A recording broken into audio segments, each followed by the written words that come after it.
Hello everyone, welcome to this session of UK taxation. आज हम पढ़ने जा रहे हैं वैट के बारे में। वैट के बारे में पढ़ने के लिए बड़ा जरूरी है कि आप टैक्स को जानो। ठीक है, जैसे मैंने आपको बताया टैक्स क्या है। Tax is basically a necessary extortion of money. तो आपसे जरूरत के तहत, मतलब सरकार को जरूरत है वेलफेयर करने की, और वेलफेयर करने का पैसा कहां से आएगा? टैक्स पेयर्स मनी से, हमारे और आपके पैसे से। ठीक है, तो हम और आप जो पैसा सरकार को देते हैं, गवर्नमेंट को देते हैं, गवर्नमेंट उससे अपना खर्चा चलाती है, गवर्नमेंट उससे एक्सपेंडिचर करती है। तो ये बात बड़ी ही सिंपल है, ये जानने वाली बात। अब समझने वाली बात यह कि गवर्नमेंट हमसे किस किस फॉर्म में टैक्स वसूलती है। तो गवर्नमेंट के पास हमसे टैक्स वसूलने के लिए दो तरीके हैं। तो वो दो तरीके क्या हैं? एक तरीका है डायरेक्ट टैक्सेस। ठीक है, दो तरीके हैं। एक तरीका है डायरेक्ट टैक्सेस, जिसके बारे में हम अब तक पढ़ते आ रहे थे कि हम पैसे कमाते हैं। ठीक है, हम पैसे कमाते हैं और गवर्नमेंट हमारे उस कमाए हुए पैसे पर, सैलरी हो, बिजनेस इनकम हो, सेविंग्स इनकम हो, डिविडेंड इनकम हो, कैपिटल गेन हो, कैसा भी गेन हो, अगर हमने कमाया है वो, तो गवर्नमेंट उसके ऊपर क्या करती है? टैक्स लगा देती है। Right, so this is a form of direct tax. मगर एक और तरीके से सरकार आपसे पैसे लेती है, उसको बोलते हैं इनडायरेक्ट टैक्स। इनडायरेक्ट टैक्स क्या होता है? इनडायरेक्ट टैक्स बेसिकली आप जो भी खरीदते हो, ठीक है, फ्रॉम सॉल्ट टू स्टील, आप कुछ भी खरीदो, गवर्नमेंट कहती है कि भाई आप कुछ भी खरीदोगे, हम उसके ऊपर टैक्स लगाएंगे, एक फिक्स्ड परसेंटेज ऑफ टैक्स लगाएंगे। राइट, और उस टैक्स, आप बिस्किट खरीद लो, आप बिस्किट खरीद लो, आप घर खरीद लो, रियल एस्टेट खरीद लो, आप ज्वेलरी खरीद लो, कुछ भी खरीद लो, गवर्नमेंट कहती है कि भाई हम इसके ऊपर टैक्स लगाएंगे। गवर्नमेंट इसके ऊपर कैसे टैक्स लगाती है? जो भी इसका रिटेल प्राइस होता है, जो भी रिटेल प्राइस होता है, गवर्नमेंट कहती है कि हम इस प्राइस के ऊपर टैक्स लगाएंगे। अब ये वो टैक्स कैसे लगाती है? सो अब इसको समझने के लिए बड़ा जरूरी है कि आप अलग अलग स्टेजेस को समझें। जैसे कि फर्नीचर बनने का क्या स्टेज है? फर्नीचर बनने का सबसे पहला स्टेज है,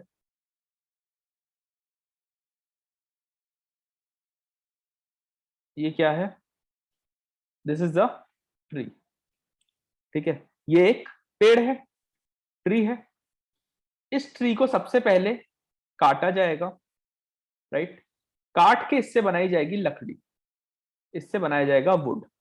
सो यहां से, ट्री से जब वुड बना, so there happens something called value addition.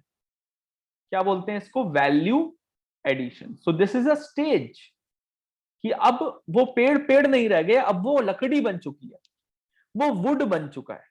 Would say वो जाता है फैक्ट्री के अंदर और फिर अपनी एक अलग फॉर्म ले लेता है, जिसको हम कहते हैं फर्नीचर। सो वुड के बाद वो बनता है फर्नीचर।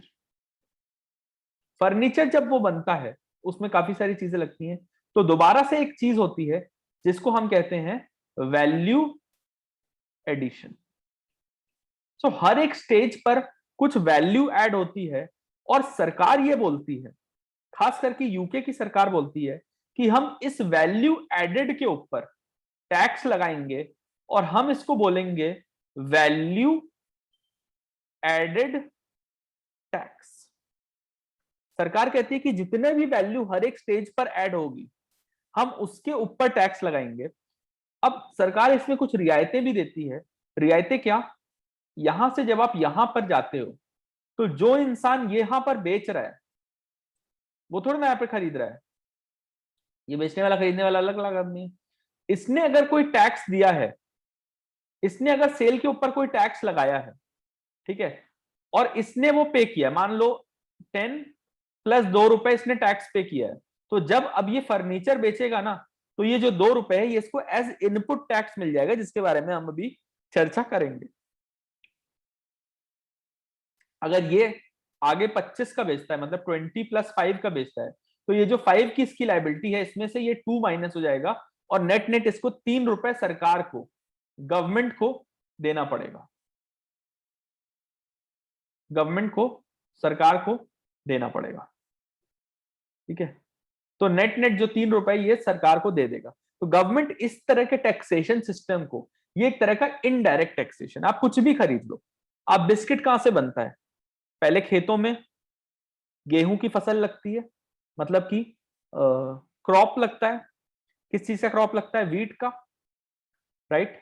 पैडी जिसे बोलते हैं, नहीं पैडी तो शायद राइस को बोलते हैं, हम अ बिट कंफ्यूज कि किसको बोलते हैं, बट वीट की फसल लगती है। उस वीट में से फिर आटा बनाया जाता है, चक्की में पीस करके आटा बनाया जाता है, चक्की पीसिंग एंड पीसिंग। तो चक्की पीसिंग पीसिंग करके उसमें आटा बनाया जाता है। उस आटे से वो फिर खरीदता है जो भी बेकर है, उससे वो बिस्किट बनाता है। अब वो पार्ले जी बनाए, बेकरी वाला बिस्किट बनाए, मैरी बिस्किट बनाए, वो उसकी मर्जी, बट वो बिस्किट बनता कैसे है? वो खेत से आता है। तो वहां भी हर एक स्टेज पर वैल्यू एडिशन हो रहा होता है।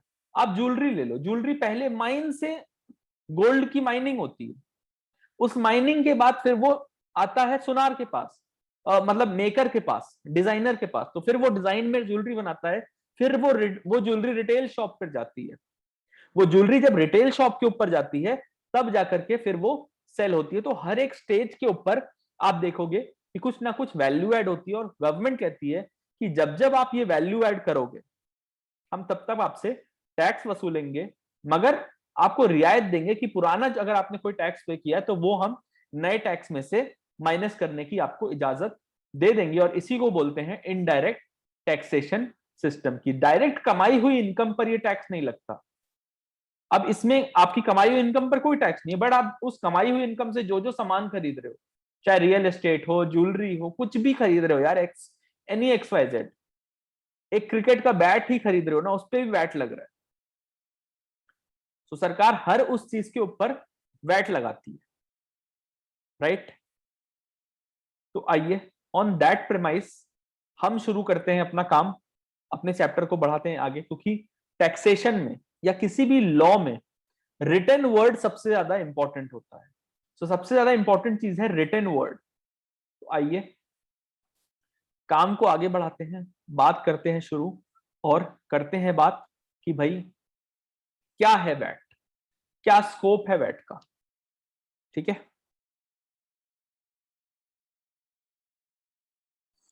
यहां पे ये कह रहा है कि जो वैट है वो टर्नओवर के ऊपर टैक्स है। टर्नओवर और प्रॉफिट में क्या फर्क होता है, मैं आपको बता देता हूं। जब आप इस तरह से अपनी बैलेंस शीट बनाते हो, राइट, इस तरीके बैलेंस शीट के साथ जब P&L अकाउंट बनाते हो ना, तो यहां पर जो रेवेन्यू होता है, रेवेन्यू लेस कॉस्ट, तभी तो प्रॉफिट आता है। रेवेन्यू में से जब कॉस्ट माइनस करते तो प्रॉफिट आता है ना। तो दिस इज योर टर्नओवर, इसको बोलते हैं टर्नओवर। तो ये बोल रहे हैं कि भाई टैक्स, वैट इसके ऊपर टैक्स है। जो वैट है वो एक टर्नओवर के ऊपर टैक्स है, ना कि इसके ऊपर। इसके ऊपर टैक्स नहीं है, प्रॉफिट पे टैक्स नहीं है, वो टर्नओवर के ऊपर टैक्स है। जब P&L अकाउंट बनाओगे तो ऊपर आपको रेवेन्यू, इसको कई नाम से जाना जाता है, रेवेन्यू, टर्नओवर, सेल्स, बहुत सारे नामों से जाना जाता है। तो ये कहता है कि वैट जो है वो टर्नओवर के ऊपर टैक्स है, प्रॉफिट के ऊपर टैक्स नहीं है। बेसिक प्रिंसिपल ये है कि जो वैट है वो फाइनल कंज्यूमर देगा। सर ये कैसे देगा, ये किस तरह की बात है सर? देखो मैं बताता हूं किस तरह की बात है। मैंने आपको बताया ना, पहले पेड़ होता है, ठीक है, पेड़ से बनता है वुड, वुड से बनता है फर्नीचर, ठीक है, पेड़ से वुड, वुड से फर्नीचर। तो ये बंदा लाएगा वुड, इसको बेचेगा, तो ये अपने इस बेचने पर कुछ टैक्स लगाएगा, राइट। तो ये जो टैक्स लगाएगा वो कौन पे करेगा? ये पे करेगा। फिर इसने जो टैक्स पे किया होगा वो ये जो फाइनल कस्टमर जो यहां पर बैठा है, ये जो यहां पर कस्टमर बैठा है, जो अपना घर में फर्नीचर लगवा रहा है, सोफा लगवा रहा है, चेयरें लगवा रहा है, अल्टीमेटली ये जो टैक्स लगाएगा ना, ये अपना यहां पर जो इसने टैक्स पे किया है, इस बंदे ने जो यहां पे टैक्स पे किया है वो यहां पर माइनस कर लेगा। जैसे मैंने आपको बताया इनपुट टैक्स क्रेडिट वाला फॉर्मूला लगता है यहां पर, कि जो भी इनपुट टैक्स है उसका क्रेडिट मिल जाता है। अभी आगे पढ़ेंगे, उसके बारे में भी चर्चा करेंगे, बट बस अभी आप इतना समझ लो कि जो टैक्स यहां पे किया वो यहां पर क्रेडिट मिल जाएगा। इसका मतलब है जितना भी टैक्स आएगा उसमें से वो टैक्स माइनस हो जाएगा, और जो फाइनल टैक्स आएगा उसका बोझ इस बेचारे आदमी के ऊपर पड़ जाएगा। तो वैट का पूरा स्ट्रक्चर ही यही है कि जो वैट का बोझ है वो कौन उठाएगा? बिस्किट खाने वाला। जो बिस्किट खाएगा वो वैट का बोझ उठाएगा। जो फाइनल प्रोडक्ट को कंज्यूम करेगा, जो आगे उसे नहीं बेचेगा। तो वैट का पूरा खेल ही यही है कि जो फाइनल प्रोडक्ट को कंज्यूम करेगा वो इसका बोझ अल्टीमेटली उठाएगा। ठीक है? So VAT should be borne by the final consumer. जो रजिस्टर्ड ट्रेडर्स हैं वो डिडक्ट करेंगे टैक्स जो उनके ऊपर सप्लाईज के ऊपर, उसको बोलेंगे हम इनपुट टैक्स, जैसे मैंने अभी आपको बताया। ठीक है? वो डिडक्ट करेंगे जो भी वो इनपुट टैक्स पे करेंगे, जितना भी चार्ज करना है ना। जैसे यहां पे मैंने आपको बताया कि ये जो भी टैक्स चार्ज करेगा, ये आदमी, यहां पे बैठा आदमी, ये जो भी टैक्स चार्ज करेगा, ये आदमी जो भी टैक्स चार्ज करेगा, उस टैक्स में से जो भी टैक्स इसने लेस किया तो लेस कर देगा इनपुट टैक्स क्रेडिट। तो टैक्स में से इनपुट टैक्स माइनस कर देगा। राइट? सो ये है पूरे वैट का फंडा। ठीक है? और जो फाइनल टैक्स होगा वो ये कस्टमर से, जो बिस्किट खाएगा उससे कलेक्ट करके एचएमआरसी को पे कर देगा।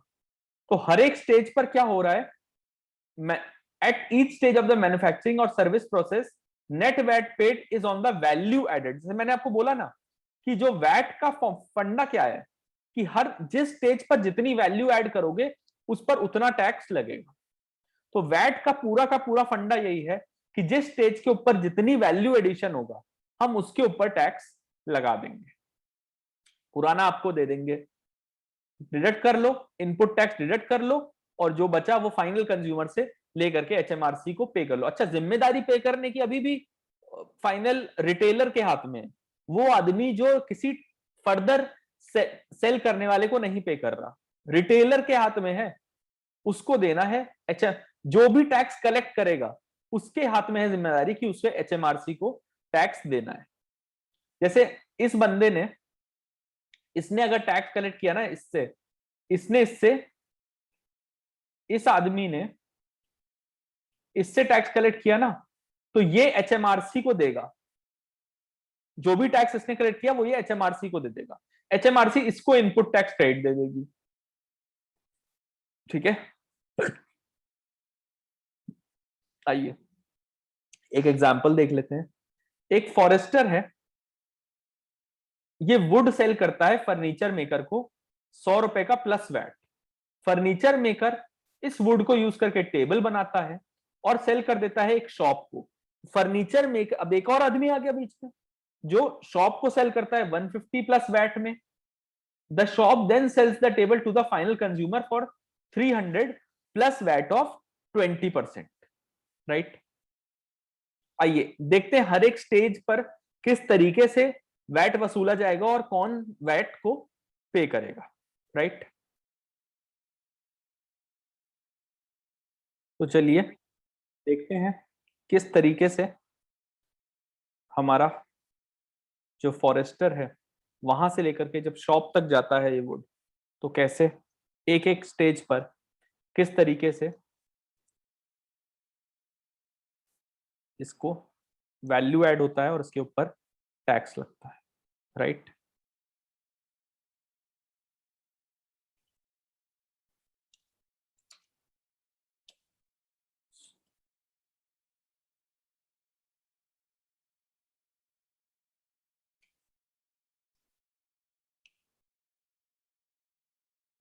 आउटपुट टैक्स, 20%, 20% आउटपुट टैक्स है, पेबल टू HMRC। कितना पे करना है HMRC को वो भी देख लेते हैं, राइट। सबसे पहले हमारा फॉरेस्टर क्या करता है, इसको क्या कॉस्ट पड़ती है, लकड़ी काट के ले आया, कोई कॉस्ट नहीं, कोई इनपुट टैक्स नहीं, सेल कितने का कर देता है, 100 का। भाई फॉरेस्टर है, जंगल में रहता है, लकड़ी काट करके ले आया, लकड़ी काट के उसने बेच दी, आउटपुट टैक्स कितना लगाया इसके ऊपर, 20%। तो 100 के ऊपर 20% इसने आउटपुट टैक्स लगाया, और इतना ही ये HMRC को पे कर देगा। ये फर्नीचर मेकर के पास गया, फर्नीचर मेकर ने क्या किया, 100 का खरीदा, इनपुट टैक्स कितना दिया, 20, जो इसने आउटपुट टैक्स लगाया वो इसने तो दिया, जो फॉरेस्टर ने आउटपुट टैक्स लगाया वो पे किसने किया, वो फर्नीचर मेकर ने पे किया। नेट सेल प्राइस कितना दिया इसने, इसने 150 का सेल प्राइस दिया, जो आउटपुट टैक्स लगाया 20% के रेट से।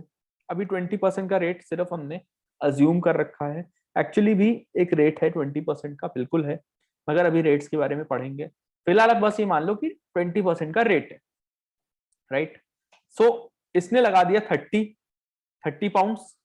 तो अब कितना पेबल होगा HMRC को, HMRC को पेबल होगा 30 माइनस जो इसने पे किया इनपुट टैक्स। तो $10 ये, 10 ही पाउंड, ये 10 पाउंड बोल लो, डॉलर बोल लो, रुपए बोल लो, कुछ भी बोल लो, तो ये 10 ही पाउंड पे करेगा HMRC को, फर्नीचर मेकर। अब फर्नीचर मेकर ने 150 किसको बेचा है, शॉप वाले को, रिटेलर को। शॉप वाले को कॉस्ट कितनी पड़ी, 150। इनपुट टैक्स कितना है शॉप वाले के पास, आउटपुट टैक्स 30 लगाया था, तो चलो यहीं से लिंक कर देते हैं, इसको भी यहां से लिंक कर देते हैं, ठीक है। नेट सेल प्राइस कितना हुआ, सर नेट सेल प्राइस हुआ 300, इन्होंने 300 का बेचा, राइट। हमारे पास सवाल में लिखा हुआ था कि 300 का बेचा गया है। इस पे आउटपुट टैक्स कितना लगेगा, मल्टीप्लाइड बाय 20%। कितना पेबल है HMRC को, 60 माइनस 30, राइट। 30 माइनस 20, ऐसे ही 60 माइनस 30, तो नेट पेबल जो HMRC को है, HMRC को कितना टैक्स मिल गया, 60। So this is called staging of VAT. हर एक स्टेज पर सरकार आपसे वैट कलेक्ट करती है, मगर आपको क्रेडिट भी दे देती है, राइट। अब इसका अल्टीमेट बर्डन किसके ऊपर गया, जिसको इसने ये 300 का बेचा ना, एंड कस्टमर, उसने आउटपुट टैक्स जो दिया वो अल्टीमेटली गवर्नमेंट के पास भी उतना ही टैक्स गया, राइट। जितना कस्टमर ने पे किया गवर्नमेंट के पास वही पैसा गया, इनमें से किसी ने भी अपनी जेब से कुछ नहीं दिया। So that is the beauty of VAT. VAT की ब्यूटी ही यही है कि अपनी जेब से कोई कुछ नहीं देता, फिर भी गवर्नमेंट को उसका टैक्स मिल जाता है। अल्टीमेटली जो एंड कंज्यूमर जो कंज्यूम करता है उसके पास, उसके ऊपर सारा बर्डन, उसके कंधों पर सारा बोझ डाल दिया जाता है, राइट। तो यहां तक की बात उम्मीद करता हूं कि समझ में आ गई होगी। अब बात कर लेते हैं कि टैक्सेबल सप्लाई क्या है। तो देखो, टैक्सेबल सप्लाई शब्द से ही समझ में आता है कोई भी ऐसी सप्लाई, गुड्स को सप्लाई करना या सर्विस को सप्लाई करना जिसके ऊपर टैक्स लगाया जा सके। नाम से बिल्कुल साफ है, क्या है टैक्सेबल सप्लाई, गुड्स को सप्लाई कर दो या सर्विस को सप्लाई कर दो जिसके ऊपर टैक्स लगाया जा सके, जो एग्जेम्प्ट ना हो। भाई एग्जेम्प्ट सप्लाई होगी तो उसके ऊपर टैक्स कैसे लगाओगे। रिटन वर्ड पढ़ते हैं, taxable supply is a supply of goods और services made in the UK. तो लॉ में लिखा है कि ये जो गुड्स या सर्विस की जो सप्लाई है, सबसे पहली बात तो ये यूके में बनी होनी चाहिए, other than an exempt supply. ऐसी सप्लाई एग्जेम्प्ट नहीं होनी चाहिए, मतलब टैक्स के दायरे से बाहर नहीं होनी चाहिए, मतलब कि ऐसा एग्जेम्पशन नहीं हो सकता मिलना चाहिए, तो वो मानी जाएगी टैक्सेबल सप्लाई। टैक्सेबल सप्लाई या तो स्टैंडर्ड रेटेड हो सकती है या जीरो रेटेड हो सकती है। अब एग्जेम्प्टेड और जीरो रेटेड में फर्क है, जीरो रेटेड सप्लाई टैक्सेबल होती है, समझो इस बात को, जीरो रेटेड सप्लाई टैक्सेबल होती है मगर स्टैंडर्ड रेट मगर एग्जेम्प्ट सप्लाई टैक्स के दायरे से ही बाहर कर दी जाती है, उसके ऊपर टैक्स लग ही नहीं सकता। जीरो रेटेड सप्लाई टैक्सेबल है मगर उसका रेट जीरो है। कल को वो उसका रेट 20% हो सकता है, अगर एग्जेम्प्ट सप्लाई एग्जेम्प्ट है, और फिर उसको आपको टैक्सेबल सप्लाई में लेकर आना पड़ेगा अगर आपको उसके ऊपर टैक्स लगाना है तो। जब तक वो एग्जेम्प्ट है तब तक उसके ऊपर टैक्स नहीं लग सकता, तो वो टैक्स के दायरे से बाहर है। टैक्सेबल सप्लाई या तो स्टैंडर्ड रेटेड हो सकती है या जीरो रेटेड हो सकती है। स्टैंडर्ड रेट क्या है सर? 20% का स्टैंडर्ड रेट है। बात समझ में आई? तो ये बात समझ लो, टैक्सेबल सप्लाई ऐसी सप्लाई जिसपे टैक्स लगाया जा सकता हो, गुड्स या सर्विस की सप्लाई हो, यूके में हुई हो, मेड इन द यूके, वो टैक्सेबल सप्लाई। अब टैक्सेबल सप्लाई एग्जेम्प्ट नहीं हो सकती, मतलब वो टैक्स के दायरे से बाहर ना हो। और दूसरा, टैक्सेबल सप्लाई या तो जीरो रेटेड होगी या स्टैंडर्ड रेटेड होगी। स्टैंडर्ड रेट है 20%। ठीक है। कुछ सप्लाईज ऐसी हैं जो स्टैंडर्ड रेट सप्लाईज में आती हैं और उनके ऊपर रिड्यूस्ड रेट, कम कर दिया जाता है रेट 5%। अगर सरकारें ऐसा क्यों करती है, गवर्नमेंट क्यों करती है ऐसा? इसका सिंपल सा रीजन ये है कि गवर्नमेंट चाहती है कि उस चीज की डिमांड बढ़ जाए, ताकि उसका प्राइस जब कम हो जाएगा तो उसकी डिमांड बढ़ जाएगी। इसलिए उन्हें चार्ज किया जाता है रिड्यूस्ड रेट ऑफ 5%। जैसे कि डोमेस्टिक फ्यूल के ऊपर जो रेट है वो कम लगाया जाता है। अब या तो डिमांड बढ़ जाए या पब्लिक को सुविधा हो जाए। तो यहां पर डोमेस्टिक फ्यूल की बात जब हम देख रहे हैं तो हमें यही समझ में आ रहा है कि सरकार चाहती है कि पब्लिक को सुविधा हो। हमारे देश में क्या होता है, हमारे यहाँ इंडिया में क्या हो रहा है, अंधाधुंध बढ़ाते रहो एक्साइज और वैट के दाम फ्यूल के ऊपर। मगर बाहर यूके में ऐसा नहीं है, यूके में रिड्यूस्ड रेट पर लाया गया है। तो देखो, स्टैंडर्ड रेटेड सप्लाई जो है उसके ऊपर रिड्यूस्ड रेट लगाया जा सकता है 5% का। एग्जाम्पल है डोमेस्टिक फ्यूल। जो आपकी जीरो रेटेड सप्लाई है वो टैक्सेबल तो है, मतलब टैक्स के दायरे में है, पर 0%, मतलब इन इफेक्ट वो नील टैक्स है उनके ऊपर। ऐसा टैक्सेबल सप्लायर जिसकी आउटपुट जीरो रेटेड है मगर इनपुट स्टैंडर्ड रेटेड है, वो क्या करेगा, वो वापस मांगेगा। अब सर इसका क्या मतलब हुआ, अभी बता सर इसका क्या मतलब है, ये क्या बोल गए आप? तो बेटा इसका ये मतलब है, मान लो ये बंदा है, ये एक आदमी है, ठीक है, बहुत खुश है, मैं तो जीरो रेटेड सामान बेचता हूं, मैं तो बहुत खुश हूं। ये सामान बेचता है जीरो रेटेड, पर उस जीरो रेटेड सामान को बनाने के लिए, मान लो फॉर एन एग्जाम्पल, कुछ भी गोलमोल ऐसे बेचता है, मान लो टायर बेचता है, टायर की सप्लाई जीरो रेट है, मान लो, ऐसा है नहीं, जस्ट अज्यूम, अजम्पशन है ये, अज्यूम कर लो।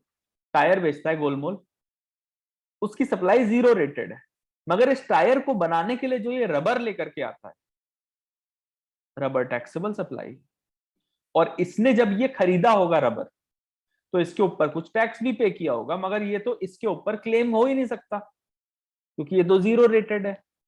भाई जब इस पे टैक्स ही जीरो है तो इसमें से माइनस क्या करोगे? तो ये बोलेगा एचएमआरसी को कि साहब मेरे ऊपर रहम करो, मैंने ये कॉस्ट बेयर कर ली है, मैं कहीं इसको माइनस नहीं कर सकता, मेरे ऊपर रहम खाओ, प्लीज मुझे कुछ रियायत दो। तो एचएमआरसी बोलेगी ठीक है, आप रीपेमेंट ले लो इसका।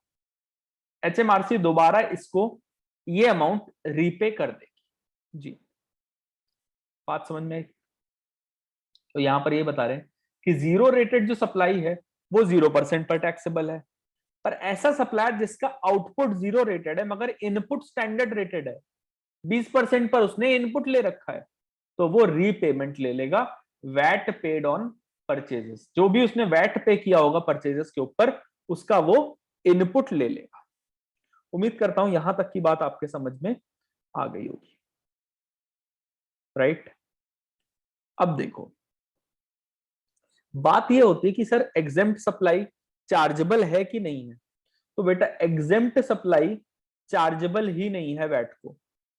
कोई भी इंसान जो एग्जेम्प्ट सप्लाईज कर रहा हो वो वैट इनपुट के ऊपर नहीं ले सकता। सर ये तो बहुत ही ज्यादा नाइंसाफी है। जी बिल्कुल है। एग्जेम्प्ट सप्लायर ऐसा प्रोडक्ट जो बना रहा हो जिसकी सप्लाई ही एग्जेम्प्ट हो, टैक्स के बाहर हो, ऐसा इंसान इनपुट नहीं ले सकता। मतलब कि हमने यहां पर ये बोला कि टायर बना रहा है, ये कुछ और बना रहा होता। मान लो ये आदमी कुछ ऐसा सामान बना रहा होता, ये आदमी अब ये दुखी है, क्यों? बना भी एग्जेम्प्ट सप्लाई रहा है। कोई ऐसा सामान बना रहा होता जो एग्जेम्प्ट है, वैट से ही एग्जेम्प्ट है, मगर इनपुट टैक्स पे किया है इसने। मगर इसने क्या किया है? इनपुट टैक्स पे किया है, तो ये रीपेमेंट नहीं ले सकता, ये रीपेमेंट नहीं ले पाएगा। सर इसके साथ तो नाइंसाफी है। हाँ बेटा ये नाइंसाफी है, ये बेचारा रीपेमेंट नहीं ले सकता क्योंकि टैक्स के दायरे से ही बाहर है। भाई कुछ तो टैक्स, अब यहां पर भी टैक्स की वैल्यू 0 है, ये तो टैक्स के दायरे से ही बाहर है ना, इसलिए ये रीपेमेंट नहीं ले सकता है। इनपुट्स के ऊपर कोई भी वैट रिकवर नहीं कर सकता है। तो इसको, ये जो वैट का बर्डन है ये खुद अपने कंधों पे लेकर के करना पड़ेगा। तो ये अपने प्राइसेस को इंक्रीज कर सकता है मगर वैट इनवॉइस नहीं इशू कर सकता। क्रेडिट लेने के लिए वैट इनवॉइस बहुत जरूरी है क्योंकि कोई वैट चार्ज ही नहीं हो रहा है। कम से कम जीरो रेटेड में 0 वैट तो चार्ज हो रहा है, यहां तो कोई वैट चार्जेबल ही नहीं है, ये वैटेबल इनवॉइस ही नहीं दे सकता अपने कस्टमर को।